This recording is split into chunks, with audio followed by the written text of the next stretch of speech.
Hi, my name is Yuseph Deen. I'm the CEO of the New South Wales Aboriginal Land Council.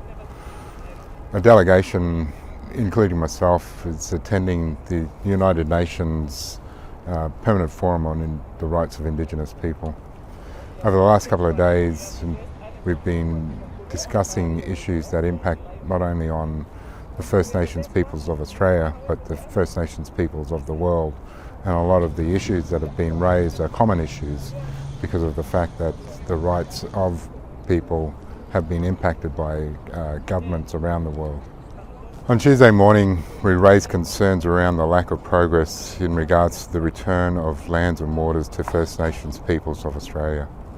We also raised concerns around the progress and the proliferation of the destruction of cultural and heritage within First Nations groups within Australia. We asked for or called on governments to, not only the federal government but jurisdictional governments around Australia, to provide the support and faith and confidence in building systems that allow First Nations peoples to protect those areas of cultural significance, including embedding Indigenous knowledge and know-how in that protection and management regime. On Tuesday night, we visited an exhibition of the Yanomami struggle, a shared struggle, where we observed 200 pieces of artwork that outline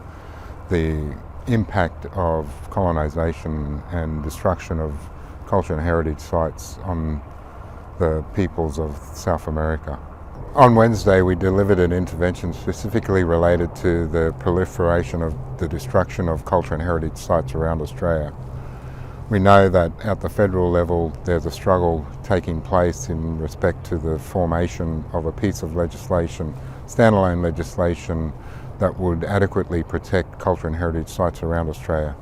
This is a direct result of the destruction of Juukan Gorge in 2020. We call on the Australian government and jurisdictional governments to fulfil its obligations under the United Nations Declaration of the Rights of Indigenous People.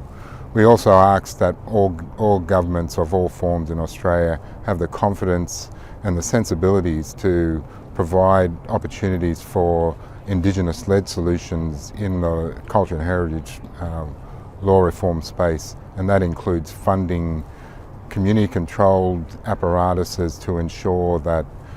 protection of sites is paramount and continues to fulfil the obligations and the integrity of those sites moving forward.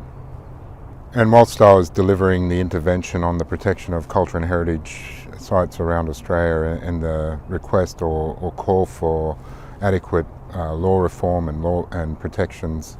Councillor Dennis and Councillor Toomey were meeting with the Apache on common struggles, particularly around culture and heritage protection and the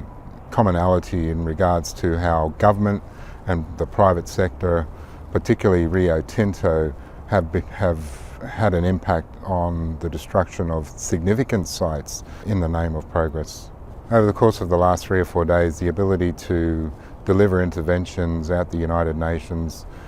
speaking directly to the Special Rapporteur for Indigenous Issues, has demonstrated that it's been a wonderful experience for the delegation from the New South Wales Aboriginal Land Council to be here, not only to deliver on those interventions on behalf of the First Nations peoples of New South Wales, but connecting with other groups around Australia who have common struggles and a united front in regards to ensuring that the Australian government is called to account around its obligations under the United Nations Declaration of the Right of Indigenous People.